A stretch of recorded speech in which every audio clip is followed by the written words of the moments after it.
भगवान शिव को देवों के देव महादेव कहा जाता है, जो अपने भक्तों की भक्ति और समर्पण से शीघ्र प्रसन्न हो जाते हैं। शिव की प्रसन्नता के विषय में कई कथाएं पुराणों और ग्रंथों में मिलती है।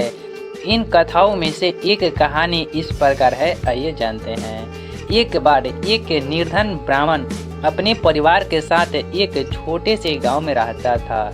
उसकी आजीविका बहुत कठिनाई से चलती थी, लेकिन वह सच्चे मन से शिव की उपासना करता था। हर दिन वह शिवलिंग पर जल चढ़ाता और पूरी श्रद्धा के साथ ओम नमः शिवाय का जाप करता था। उसके परिवार के सदस्य भी उसकी भक्ति में शामिल होते थे। एक दिन गांव में भयंकर अकाल पड़ा और लोगों के पास खाने को कुछ नहीं बचा।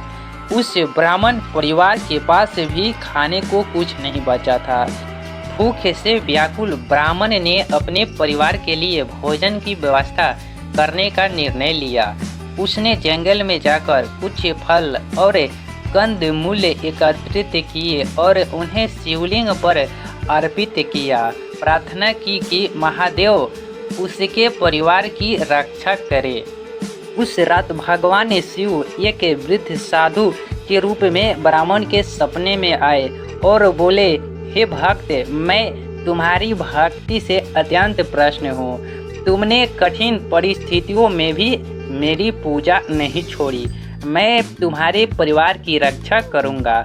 सुबह होते ही ब्राह्मण ने देखा कि उसके घर के आंगन में कई तरह के फल और अन्न पड़े हैं। उसे समझ में आ गया कि यह महादेव का आशीर्वाद है।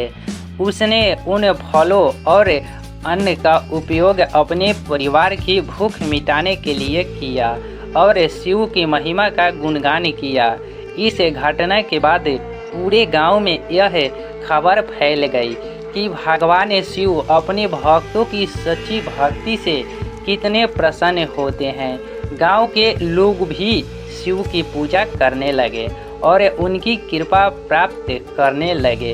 इस प्रकार भगवान शिव अपने भक्तों की सच्ची श्रद्धा और समर्पण से प्रसन्न होकर उनकी रक्षा और सहायता करते हैं। दोस्तों, ये वीडियो कैसा लगा कमेंट करके ज़रूर बताएं और प्लीज़ इस वीडियो को लाइक ज़रूर करना।